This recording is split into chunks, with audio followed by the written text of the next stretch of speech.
नमस्ते दोस्तों। मैं हूं मनीष विडारी और आप देख रहे हैं संस्कृत चैनल। यूजी नेट के 73 कोड का अभी अध्ययन चल रहा है। उसमें जो पांचवा इकाई है पुराने इतिहास, उसका जो पहला टॉपिक था महापुराण सामान्य परिचय, उसका अध्ययन हम कर चुके हैं। उसके बाद अब जो दूसरा टॉपिक है पुराण सामान्य लक्षण, उसके विषय में हम आज चर्चा करने वाले हैं। तो चलिए चलते हैं दोस्त आगे। सबसे पहले पुराण सामान्य लक्षण मतलब पुराण शब्द का व्युत्पत्ति क्या है, पुराण शब्द का निष्पत्ति कैसे होता है, उसको हम जानते हैं। तो पुराण शब्द से व्युत्पत्ति है, तो चलिए देखते हैं।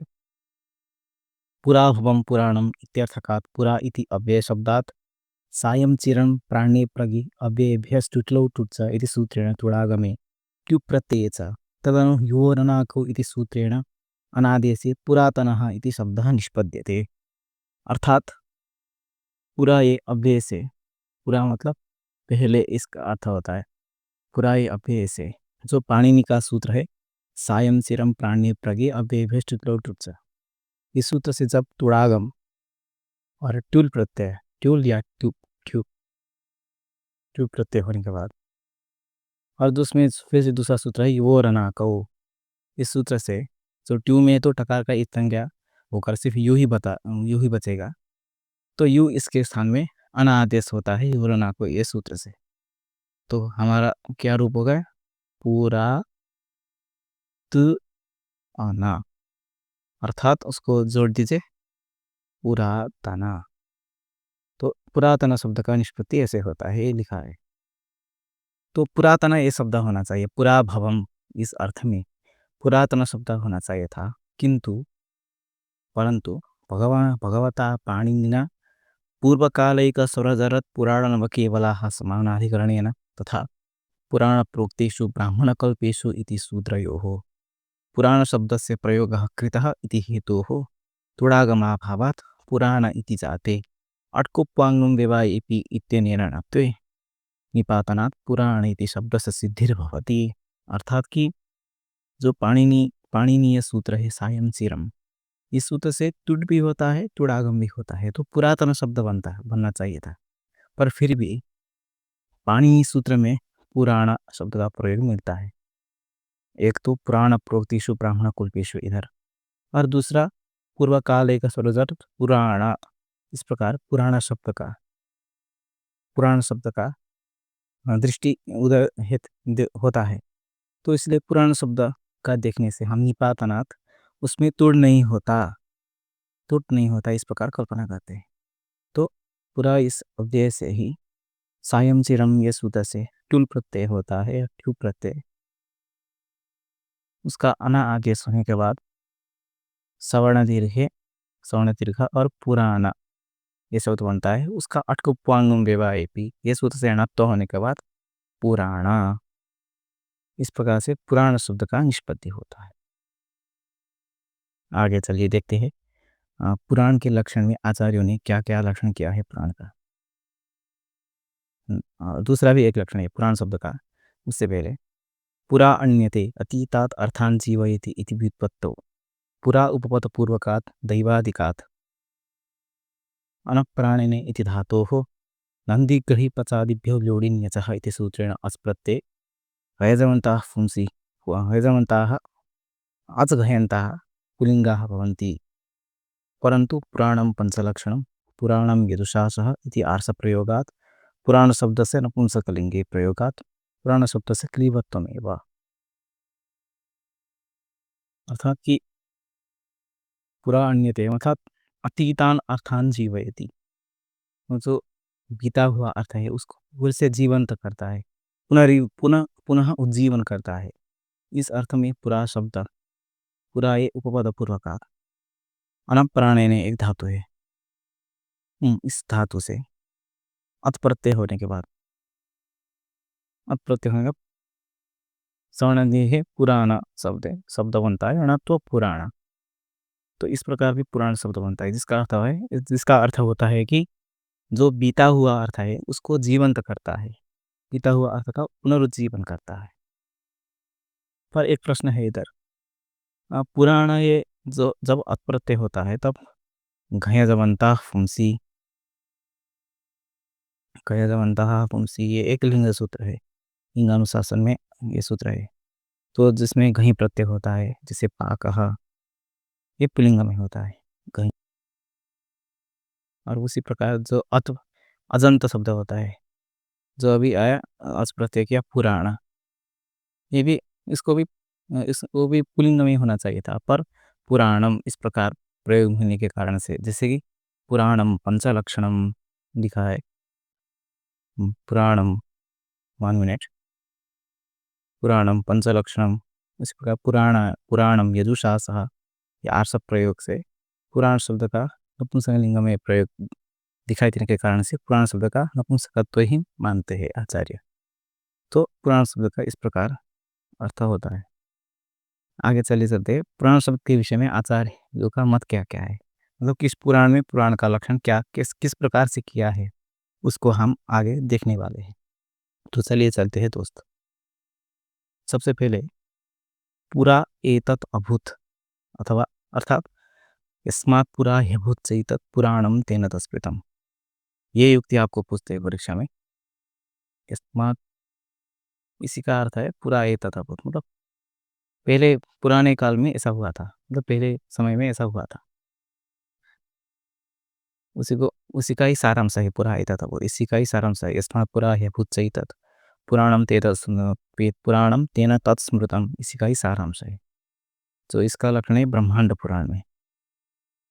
ये सब इंपॉर्टेंट टॉपिक है दोस्तों, इससे हमेशा प्रश्न बनते हैं। तो पीवाई को भी मैं आपको दिखाऊंगा नेक्स्ट वीडियो में। तो सभी ये जो आने वाला है अभी, किस किस पुराण में किस प्रकार वर्णन किया, या फिर किसने पुराण का किस प्रकार से वर्णन किया है, वो परीक्षा में पूछे जाते हैं। तो इसको आप अच्छे से ध्यान देख लीजिए। जिसमें पूरा अभूत आता है वो ब्रह्मांड पुराण, इस प्रकार सीक्वेंस बनाकर याद कर दीजिए।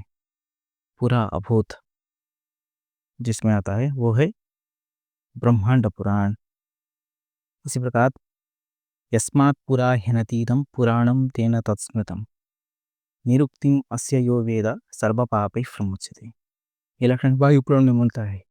तो आपको कैसे कंठस्थ करना है, पुरा ह्यनतीदं, पुरा ह्यनतीदं, ये जिधर आएगा वो हो जाएगा वायु पुराण। उसके बाद सृष्टि प्रवृत्ति संहार धर्म मोक्षम प्रयोजनम ब्रह्मभिर विविधैः प्रोक्तम पुराणम पंचलक्षण, पुराण का 5 लक्षण, एक सृष्टि, दूसरा प्रवृत्ति, तीसरा है संहार, चौथा है धर्म और 5वां है मोक्ष।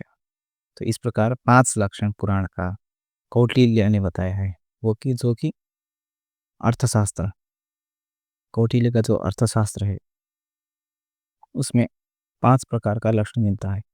तो ये सभी अंश को आपको कंठस्थ करना है, सृष्टि प्रवृत्ति संहार धर्म और मोक्ष, ये आपको मालूम होना चाहिए, क्योंकि इससे प्रश्न बन सकते हैं। इससे आगे है पुराणवम भवति इति निरुक्तकारः यास्काचार्यः। पुराणवम भवति, जब नव शब्द आएगा तब यास्काचार्य, नव बराबर यास्काचार्य। तो आपको कंठ ही होगा, जो पूरा अभूत है वो ब्रह्मांड पुराण। इसी प्रकार पुरा ह्यनतीतम है वायु पुराण, और जो नवम पुरा नवम भवति जो है वो यास्काचार्य है। इसके बाद आएगा पुरा परंपराम भक्ति पुराणम तेन वैस्मृतम पद्म पुराण। तो इसको आप उसमें आप पुरा परंपरा, इसमें परंपरा परंपरा आएगा वो पद्म पुराण, परंपरा पद्म, इस प्रकार याद कर लीजिए। उसके बाद पूरणात पुराणम, जो अर्थ को पूर्ण करता है, क्योंकि जो वेदादि में प्रतिपाद्य अर्थ होता है वो निष्कृष्ट है, पर सामान्य जो मनुष्य है उनको अर्थ का ज्ञान नहीं होता, या फिर उसमें अर्थ पूरा नहीं किया होता है। तो पूर्णात, पुराण क्या करता है कि जो धर्म का लक्षण है, या फिर जितना भी हमारा तो कर्म है, नित्य कर्म, इत्यादि जो वेदों का अर्थ है इसका पूर्ण करता है। तो इसलिए पूर्णात पुराणम ये बताया है श्री जीव गोस्वामी जी ने। तो ये भी इम्पोर्टेंट है, इसको भी आप याद कर लीजिए। तो इस इकाई में सभी इम्पोर्टेंट है, सभी को याद करना है। पहला हुआ पुरा अभूत पुराणम, पुरा अभूत है ब्रह्मांड पुराण। दूसरा है पुरा हिनतीदम, ये वायु पुराण। और जो पुरा नवम भवती जो कहा है यास्काचार्य जो निरुक्तकार है। और परंपरा पुरा परंपरा पुरा परंपरा व्यक्ति पुराणम, इस प्रकार बहुत पद्म पुराण। सही व्यक्ति नहीं है इधर, पुरा परंपरा वष्टि होना चाहिए, तो टाइप मिस्टेक होता है। इस प्रकार आप याद कर लीजिए। और जो लास्ट है पुराणात प्रणाम जो जीव गोस्वामी पुराणात, जो 5 लक्षण है धर्म प्रवृत्ति वो कौटिल्य जी का है, इसको याद कर लीजिए आप। इसके बाद में दूसरा है हमारा पुराणम पुरातन वृत्तांत कथन रूपम आख्यानम सायणाचार्य। तो जिधर जिधर पुरातन वृत्तांत ये बताएगा वो हो जाएगा सायणाचार्य। तो मैं अंडरलाइन कर दूंगा पुरातन वृत्तांत कथनम, जो सायणाचार्य हो गए। दूसरा है विश्व सृष्टि इतिहास पुराण। इसमें आपको विश्व सृष्टि इतिहास, विश्व सृष्टि ही जो मतलब किस प्रकार संसार का निर्माण हुआ, सृष्टि हुआ, सृष्टि पद से लय स्थिति सब ग्राह्य है इधर। वो सिर्फ उपलक्षण के रूप में प्रयोग किया है। तो किस प्रकार सृष्टि होता है और प्रलय और स्थिति इस प्रकार का वर्णन पुराण में है। तो सृष्टि सृष्टि का जो इतिहास है वो पुराण जो मधुसूदन सरस्वती जी ने कहा है। मधुसूदन सरस्वती सरस्वती जी अद्वैत संप्रदाय का एक बहुत मूर्धन्य विद्वान है। उन्होंने अद्वैत सिद्धि नामक ग्रंथ की रचना की है। इस ग्रंथ का बहुत बहुत महत्वपूर्ण योगदान है अद्वैत अद्वैत संप्रदाय का स्थापन में। शंकराचार्य जी ने अद्वैत संप्रदाय का स्थापन किया था, पर जो माध्वाचार्य है उसके बाद बहुत साल बाद माध्वाचार्य आए, उन्होंने द्वैतवाद का स्थापन किया।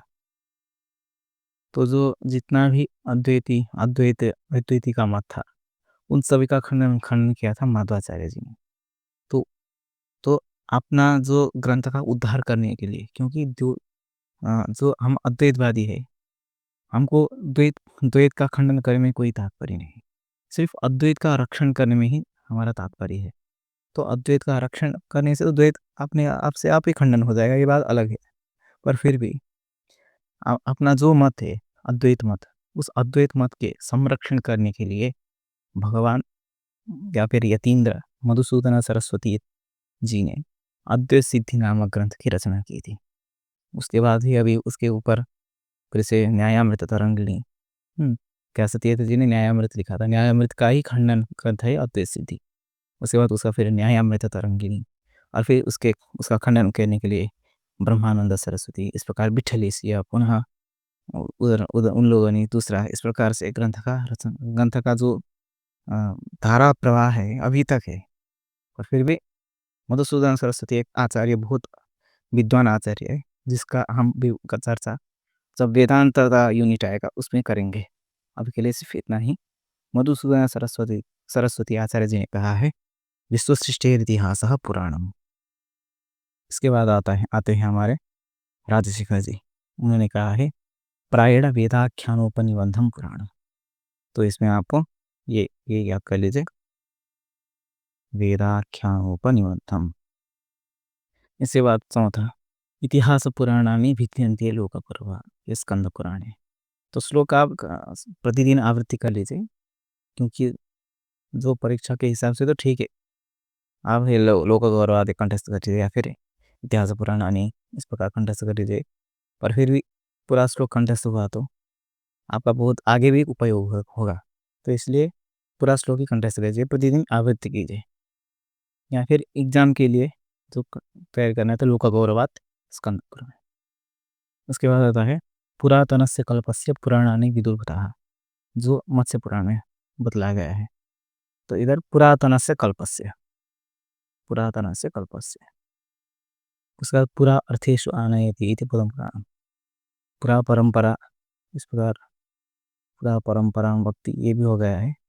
पर पुरा अर्थेषु आनयति इस ये भी व्याख्या करते हैं विद्वान लोग। तो पद्म पुराण जो आज का इधर का लास्ट टॉपिक है, लास्ट में तो लास्ट लक्षण है पुराणम पुरावृत्तम। मतलब इतिहास पुरावृत्तम ही तो प्रसिद्ध है, पर पुराण भी क्या है, पुरावृत्त है। मतलब जो पुरा काल में, पहले काल में जो घटना हुआ उसका एक वृत्तम, मतलब एक संरचना, एक कथानक, उसको पुराण कहते हैं। जो कि महाभारत टीकाकृत नीलकंठ जी ने कहा। तो फिर से एक बार देख लेते हैं।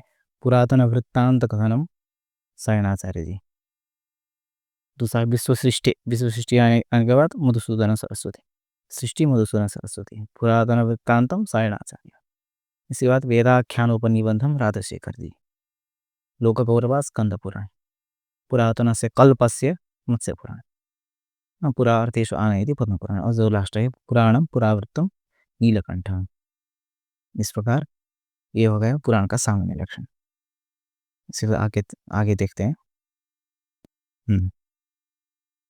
मत्स्य पुराणे पंचलक्षणम सर्गस्थ प्रतिसर्गस्थ वंशो मन्वंतराणि च वंशानुचरितं चैव पुराणम पंचलक्षणम। अर्थात मत्स्य पुराण में सिर्फ मत्स्य पुराण एक ये उपलक्षण है, कुरम पुराण में भी 5 लक्षण मिलते हैं। शिव पुराण में भी, शिव पुराण तो 5 लक्षण भी पुराण में प्रसिद्ध है। 10 लक्षण भी पुराण में प्रसिद्ध। 10 लक्षण तो भागवत में, भागवत या फिर ब्रह्मवैवर्त पुराण में प्रसिद्ध है। अभी जो 5 लक्षण है वो क्या है देखते हैं।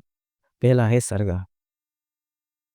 दूसरा है प्रतिसर्ग, तीसरा है वंश, चौथा है मनवंतर, और जो 5वां है वंशानुचरित। इसका अर्थ क्या है, चलिए देख लेते हैं आगे। सबसे पहला है सर्ग। अत्र सर्गो नाम सृष्टि की जगतः उत्पत्ति। सर्ग का मतलब सर्ग, सृष्टि, उत्पत्ति। इतना ही प्रश्न बनता है इस नेट में। यहाँ को भी दिखाऊंगा बाद में। पर सृष्टि ही इतने ना किम गृह्यते, इस प्रकार प्रश्न बनते हैं। तो ऑप्शन में प्रतिसर्ग, सर्ग या ऊति ही, पोषणम, इस प्रकार ऑप्शन आते हैं। तो सर्ग मतलब सृष्टि। पर फिर भी हम देख लेते हैं आगे। अव्याकृत गुणाक्षोभात महतस्त्रिवृतो हम भूतमात्रेन्द्रियार्थानां संभव सर्ग उच्यते। इसका अर्थ लिखा है आगे।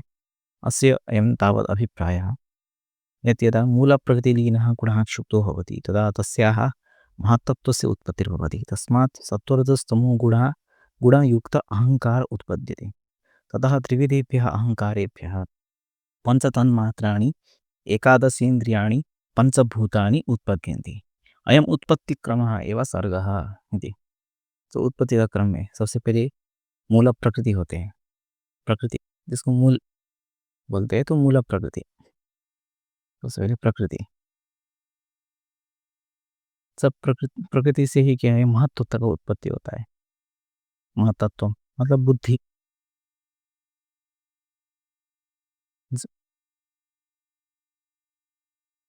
उसके बाद अहंकार का, जो सांख्य शास्त्र में या सांख्य शास्त्र में ये विचार आता है।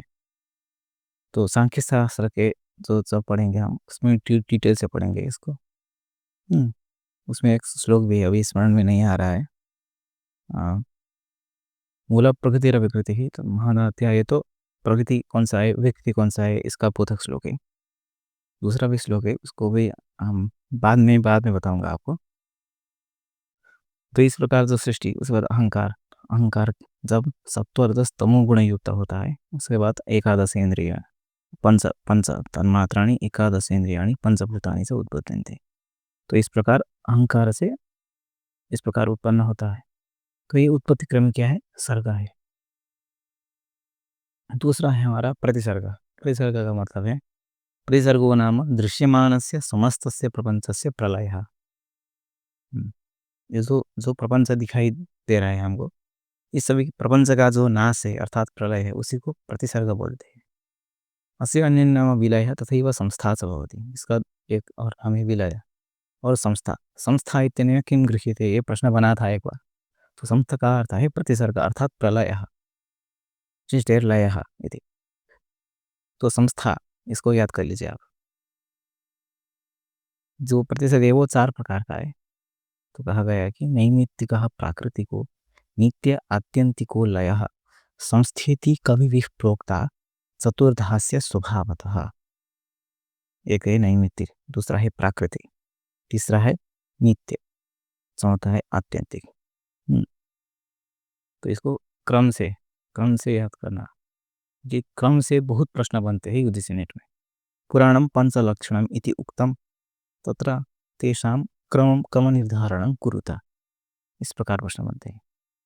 5 में तो थोड़ा इजी हो जाएगा, पर जो भागवत में 10 पुराण लक्षण अभिहित है उससे आपको क्रम से प्रश्न बनते हैं। तो इस तेषां क्रम व्यवस्थापनम कुरुता, इस प्रकार से।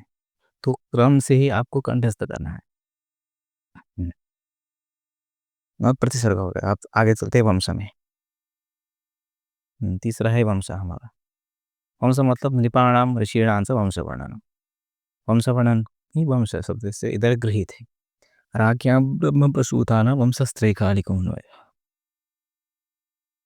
मतलब भूत भविष्यत और वर्तमान संबंधी राजा राजा राजा राजा इत्यादि का वंश का जो वर्णन है वही वंश शब्द से गृहीत है इधर। तो वंश वर्णनम वंशः। अंतराणि मतलब अर्थात चतुर्दश मन्वंतरम, 14 मन्वंतर, ये अंतर शब्द से गृहीत है। पर भागवत में षडैव उक्तम अस्ति, भागवत में 6 ही मन्वंतर है। उसका नाम है मन्वंतरम मनुर्देवा मनुपुत्रा सुरेश्वरः ऋषयोंशावताराश्च हरिश्चरविधम् उच्यते। ये पहला मन्वंतर मतलब मनु एक, दूसरा है देवः, तीसरा है मनुपुत्रः, चौथा है सुरेश्वर मतलब इंद्र जी हमारा, पांचवा है ऋषयः, और छठा है अंशावतारः, मतलब भगवत अंशावतार। ये 6 मन्वंतर, 6 मन्वंतर का वर्णन भी पुराण में मिलता है। नीचे लिखा भी है मनु देवता मनुपुत्रः इंद्रः सप्तर्षि भगवत अंशाश्च इत्यादि भी युक्त समय मन्वंतरम। 6 अंश से युक्त समय मन्वंतर मन्वंतर कहा जाता है। इसके बाद जो लास्ट है वंशानुचरितम, इसमें है महर्षिणाम राजर्षिणाम चरित्र वर्णन, चरित्र का वर्णन। चरित्र मतलब चरित्र, कैरेक्टर का वर्णन राजर्षि और राजा महर्षियों का। तो लिखा है वंशानुचरितम तेषां वृत्तम वंशधरास्त है। तो इस प्रकार पुराण का 5 लक्षण हो गया। तो आगे देखते हैं 10 लक्षण। परंतु श्रीमद्भागवते 10 लक्षणात्मकम पुराणम इति प्रोक्तम। 10 लक्षण बताए गए श्रीमद् भागवत में। तो देखते हैं कैसे बताया है। विसर्गस्ताथ विसर्गस्ता वृत्ति रक्षांतराणि च वंशो वंशानुचरितम संस्था हेतुरपाश्रय। लेखन 12 स्कंद में होता है। तो भागवत में 12 स्कंद में भी 10 लक्षण मिलता है, द्वितीय स्कंद में भी 10 लक्षण मिलता है। पर परीक्षा में प्रश्न बनता है कि 12 अध्यायानुसारेण अथवा अध्यायेन 12 स्कंदानुसारेण भागवते उक्तानां पुराण लक्षणानां क्रम व्यवस्थापनं कुरुता, या फिर द्वितीय स्कंधानुसारेण पुराण लक्षणानां क्रम व्यवस्थापनं कुरुता। तो आपको कौन सा अध्याय में किस लक्षण है इसको भी कंठस्थ करना है।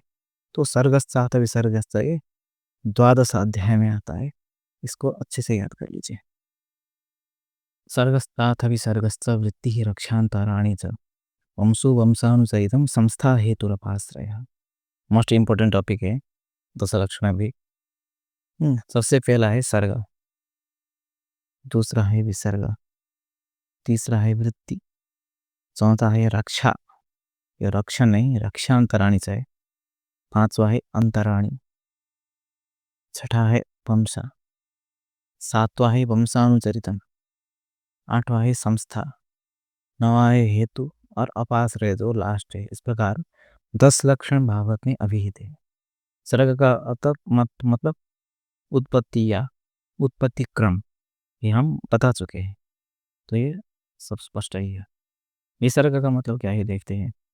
येन प्रकारेण एकस्मात् बीजात् अपरस्य बीजस्य उत्पत्तिर्भवति तथैव एकस्मात् जीवात् अपरस्य जीवस्य सृष्टिर्भवति।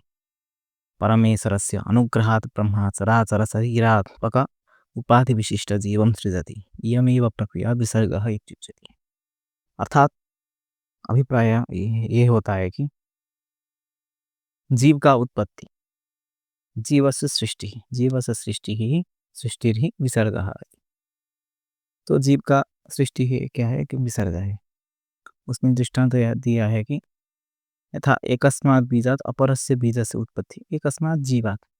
तो जीव से जीव का उत्पत्ति होता है उसको विसर्ग कहा गया है। तो एक उत्पत्ति प्रक्रिया विशेष उत्पत्ति क्रम सर्ग हो गया, पर जो जीव का उत्पत्ति क्रम है उसको विसर्ग। तो इस प्रकार आप याद कर लीजिए। उसके बाद तीसरा है वृत्ति। वृत्ति मतलब जीवानां कृत्याकृत्यवर्णनम भोजनात् साधनादिकम तेषां जीवन निर्वाहोपायः। मतलब जो कर्तव्य कर्म है या अकर्तव्य कृत्याकृत्य मतलब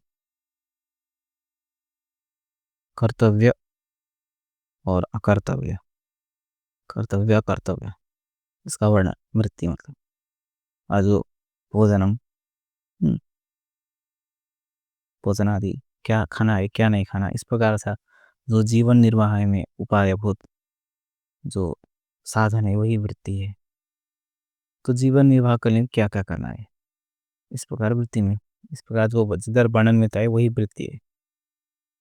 वो कहा गया है कि वृत्तिर्भूतानि भूतानां चराणां चराणि च कृता स्वेन नृणां तत्र कामात् चोदनया विवाह।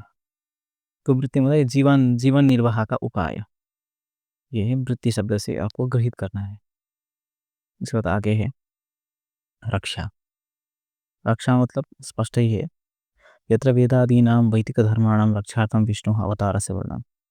रक्षा करने के लिए मतलब वेद या वैदिक धर्म का रक्षा करने के लिए जो भगवान विष्णु ने अवतार लिया उसी को रक्षा कहते हैं। भगवद गीता में भी बताया गया है कि यह श्लोक आप सभी को अंडरस्टैंड ये होगा। यदा यदा हि धर्मस्य ग्लानिर्भवति भारत अभ्युत्थानम् अधर्मस्य तदात्मानं सृजाम्यहम् परित्राणाय साधूनां विनाशाय च दुष्कृतां धर्म संस्थापनार्थाय संभवामि युगे युगे। अर्थात धर्म का संस्थापन करने के लिए दुष्ट का नाश करने के लिए साधु का रक्षण करने के लिए जो भगवान ने अवतार लिया उसी अवतार को इधर रक्षा पद से जानना चाहिए। नीचे लिखा है कि अत्रैवम् अवधेयं यत् विश्वहिताय जगतः रक्षार्थं विश्वहिताय जगतः रक्षार्थं दुष्टदलनार्थं भगवतः अवतार लीला भवति अयमेव लीला विलासः रक्षायाः अंतर्गतः। तो ये विश्व का रक्षण विश्व का हित के लिए जगत का संरक्षण के लिए और दुष्ट का नाश के लिए परित्राणाय साधूनां विनाशाय च दुष्कृतां और अभ्युत्थानम अधर्म से अभ्युत्थानम करने के लिए जो लीला लिया है उसी लीला को हम क्या बोलते हैं रक्षा में अंतर्भाव करते हैं। उसे पांचवा है अंतरम। सृष्टि विभिन्नानां कालमानानां द्योतकम् एतत् अंतरम। चतुर्दश मन्वंतराणि सन्ति भागवते तो षड्मन्वंतराणि उक्तानि। पहले ही बता चुके हैं हम एक कालमान का द्योतक है अंतर शब्द। चतुर्दश मन्वंतर प्रसिद्ध है जो अभी वैवस्वत मनु चल रहा है। सभी लोग हम संकल्प वाक्य में बोलते हैं वैवस्वत मन्वंतरे अष्टाविंशतितमे कलियुगे। तो अब वैवस्वत मंत्र जो सातवां मन्वंतर है तो अभी जो कलयुग का जो काल है उसका आधा आधा समय बीत गया है। पर भागवत ने सिर्फ 6 बताए मन्वंतरम मनुर्देवा मनुपुत्रा सुरेश्वर ऋषयों सावतारा च हरीश्वर। आगे चलते हैं। पर चतुर्दश मन्वंतर क्या है तो इसको जानते हैं। सबसे पहले स्वयंभुव मनु, दूसरा है स्वारोचिष मनु, तीसरा उत्तम मनु, चौथा तामस मनु, उसके बाद रेवत मनु, चाक्षुष मनु, वैवस्वत मनु जो अभी चल रहा है, सावर्णिक मनु, तक्ष सावर्णिक मनु, ब्रह्म सावर्णिक मनु, धर्म सावर्णिक मनु, रुद्र सावर्णिक मनु, रुचिर मनु और भौम मनु। और कैसे कंटेस्ट करें तो कैसे कंटेस्ट करें क्योंकि इससे जो शिफ्ट 2023 दिसंबर का शिफ्ट था उसमें चतुर्दश मन्वंतर से प्रश्न पूछा गया था। तो ये इम्पोर्टेंट मोस्ट इम्पोर्टेंट टॉपिक है। आगे भी इस टॉपिक से प्रश्न बन सकता है तो इसको आप अवश्य अच्छे से याद कर लीजिए। तो याद कैसे करें तो उसका भी उपाय मैं लेकर आया हूँ, श्लोक लेकर आया हूँ इधर। तो श्लोक कंठस्थ कर लीजिए आप। मनुस्वायं भुवो नाम मनुः स्वारोचिषस्तथा औत्तमीस्तामसिश्चैव रैवतस्साक्षुषस्तथा वैवस्वतोऽयं यस्यैतत् सप्तमो वर्तते युगं सावर्णिर्दक्षसावर्णिर्ब्रह्म ब्रह्मसावर्णिरित्यपि। अगर आपको मतलब पृथक करने में आसान हो इसीलिए मैंने अलग अलग किया है इधर।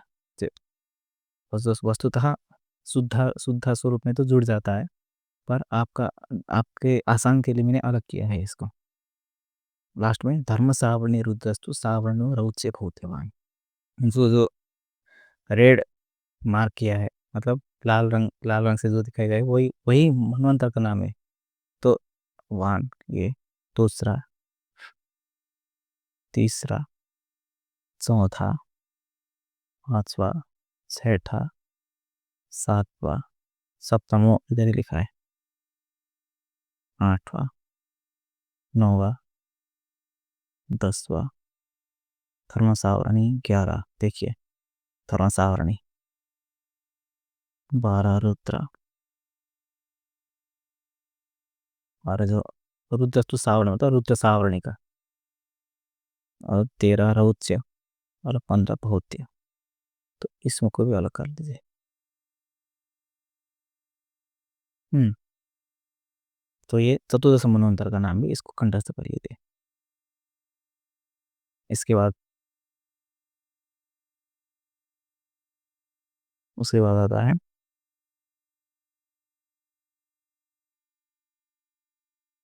सॉरी,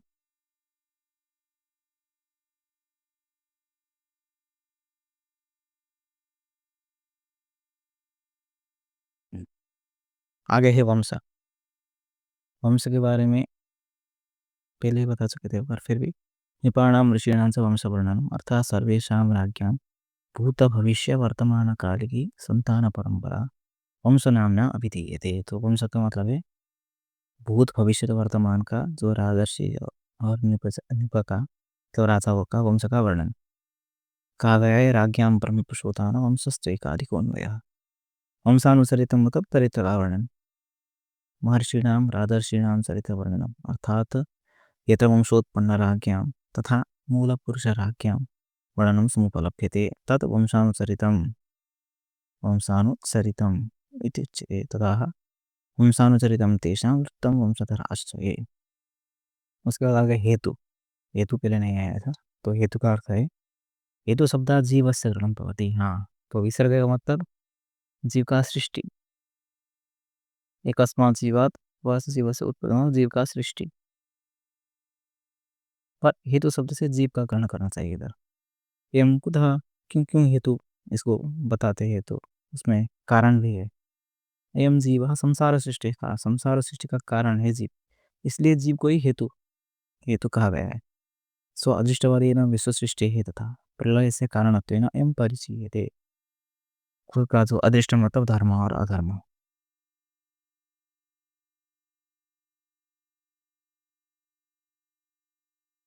धर्म और अधर्म का कारण से ही सृष्टि होता है और प्रलय होता है संसार का। इसलिए जो हेतु है उसको जीव कहा गया है। तो इसका दूसरा हम भी पूछ सकते हैं एग्जाम में, अविद्या कर्म कारक। तो इसको भी कंठस्थ कर लीजिए।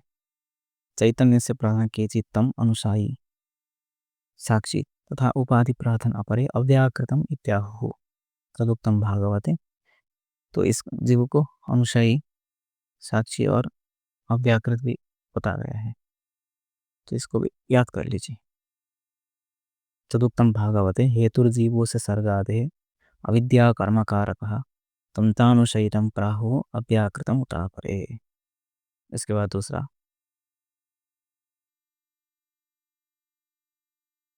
ये अपाश्रय है। ये लास्ट लक्षण है भागवत का, अपाश्रय है। उपास्य का अर्थ है ब्रह्म। लास्ट में बताया गया है ब्रह्म चात्र 1 मिनट अपाश्रय शब्द न उच्यते। हम्म, तो लिखा है जीव से तीसरा वृत्तय संति यथा जागृत अवस्था स्वप्नावस्था, सुषुप्ति अवस्था, तीन वृत्ति है। एक जागृत वृत्ति, दूसरा है स्वप्न वृत्ति और तीसरा है सुषुप्त वृत्ति। तासु एतासु तिसृषु अवस्थासु, अवस्था भी बोलते हैं, वृत्ति भी बोलते हैं इसको। अवस्थासु चैतन्यं निवसति, तत्र जागृत अवस्थायां चैतन्यं विश्वनाम्ना, स्वप्नावस्थायां तैजसनाम्ना, सुषुप्त्यवस्थायां प्राज्ञनाम्ना अभिधीयते। मतलब एतासु मायामयवृत्तिषु साक्षिरूपेण तुरीयतत्त्वरूपेण वा यल्लक्ष्य तदेव ब्रह्म अत्र अपाश्रयशब्देन उच्यते। मतलब जीव में तीन अवस्था होता है, एक जागृत अवस्था, दूसरा स्वप्नावस्था और तीसरा सुषुप्ति अवस्था। इनका भी इनमें चैतन्य का निवास होता है। जब जागृत अवस्थायाम चैतन्याभिमानी आत्मा विश्व ये नाम से अभिहित होते हैं। स्वप्नावस्था में आत्मा चैतन्याभिमानी आत्मा तेजस नाम से, तो सुषुप्ति अवस्था में प्राज्ञ नाम से, इस प्रकार नाम पूछ सकते हैं। इसमें दो भेद है, व्यष्टि और समष्टि। तो अभी जो विश्व तेजस और प्राज्ञ है वो समष्टि के अनुरूप ये नाम है, व्यष्टि के रूप में फिर दूसरा नाम है, जिसको हम वेदांत प्रक्रिया में अच्छे से देख लेते हैं। अभी के लिए सामान्य रूप से जागृतावस्थायां चैतन्यं विश्व नामना, स्वप्नावस्थायां तेजस और प्राज्ञ, विश्व तेजस प्राज्ञ, जागृत स्वप्न सुषुप्ति, इस प्रकार कंठस्थ कर लीजिए। विश्व जागृत स्वप्न सुषुप्ति, विश्व तेजस प्राज्ञ, इस प्रकार से। आगे है एतासु मायामय वृत्तिषु साक्षी रूपेण तुरीय तत्व रूपेण वा। जो ये वृत्ति है मायामय वृत्ति, मतलब तीन वृत्ति बताया है, जो मायामय वृत्ति है उसमें जो तुरीय तत्व के रूप में या फिर साक्षी के रूप में जो अवस्थित है वही ब्रह्म अपाश्रय शब्द से यहाँ अभिहित होते हैं, इधर अभिहित होते हैं। तो कहा गया है व्यतिरेकान्वयो यस्य जागृत स्वप्न सुषुप्तिषु मायामयेषु तद्ब्रह्म जीववृत्ति शुपाश्रयः इति। आगे देखते हैं, चलिए। पुनश्च भागवत से द्वितीय स्कंधे द्वादश, पहले जो मैंने अभी तक लक्षण गया अपाश्रय शब्द था, ये द्वादश स्कंध के अनुरूप में था, और द्वितीय स्कंध में भी 10 लक्षण बताया गया है। तो उसका क्रम इस प्रकार से है। अत्र सर्वो विसर्गस्थ स्थानम पोषणम उतयः मन्वंतरे शानुकथा निरोधो मुक्तिराश्रयः। इसके बाद आगे एवं प्रकारेण पुराणस्य 10 लक्षणानि ब्रह्मविवर्तस्य श्रीकृष्णजन्मखंडे भी प्रोक्तानि। जिस प्रकार भागवत में 10 लक्षण अभिहित है, उसी प्रकार ब्रह्मविवर्त पुराण में भी 10 लक्षण का चर्चा मिलता है। तो इसमें इस प्रकार बताया गया है कि सृष्टिश्चापि विसृष्टिस्तेषांच पालनम कर्मणां वासना वार्ता मनूनां च क्रमेण च वर्णनं प्रलयानां च मोक्षस्य च निरूपणम् उत्कीर्तनं हरेरेव देवानां च पृथक् पृथक् साधिकं लक्षणं च महतां परिकीर्तितम्। तो पहला हुआ सृष्टि, दूसरा है विसृष्टि द विसर्ग, स्थिति, चौथा है पालनम, और तो पांचवा सर्ग कर्मणां वासना, और वार्ता छठवां, और प्रलयानां वर्णनम 7, मोक्षस्य निरूपणम 8, उत्कीर्तनम हरेः एक कम हो गया, वार्ता अलग और मनूना अलग, ऐसा ऐसे। तो इस प्रकार 10 लक्षण इधर अभिहित है, पर 5 ही लक्षण बताया गया कुंभकर्ण मत्स्य पुराण में। क्यों 5 लक्षण प्रसिद्ध है? तो उधर कारण है सत्सुपि एवं विधेषु बहुविध लक्षणेषु पुराण पंचलक्षणेष्वेव सर्वेषाम् अंतर्भावो भवति। यथा सर्गे विसर्ग हेतु उति अपाश्रय आश्रयाण प्रतिसर्गे संस्था निरोधयोः अन्वन्तरे अंतरस्य वंशानुचरितयोः वृत्तिस्थान रक्षा पोषण ईशानुपधानम अंतर्भाव। ये भी इम्पोर्टेंट है। मतलब 5 लक्षण में ही सभी 10 लक्षण का अंतर्भाव है, इसलिए पुराणम पंच लक्षणम इस प्रकार का उक्ति प्रसिद्ध है। तो सर्ग में विसर्ग, हेतु, उति, आश्रय, अपाश्रय का अंतर्भाव है। प्रतिसर्ग में संयुक्त और निरोध का। मनवंतर में अंतर, अंतर से अंतर, अंतर और मनवंतर एक ही है। हंसानुसारितयो में वृत्ति, स्थान, रक्षा, पोषण और ईशानुकथा। ईशानुकथा जो 10 द्वितीय स्कंद का लक्षण में आता था। निरोध भी द्वितीय स्कंद का जो भाग अपने लक्षण में बताया गया द्वितीय स्कंद में उसमें आता है। तो इस प्रकार कस्य कुत्र अंतर्भाव, इस प्रकार प्रश्न मिल सकते हैं। तो इसको भी आप अच्छे से देख लीजिए। आज के लिए बस इतना ही दोस्तों। कैसा लगा आपको ये वीडियो? लाइक, कमेंट और शेयर और सब्सक्राइब कर दीजिए। बेल आइकन को प्रेस कर दीजिए, क्योंकि जब नया वीडियो आएगा तो आपको पहुंच जाएगा जल्दी से ही। और हम नेक्स्ट वीडियो में जो पुराना सामान्य परिचय जो जो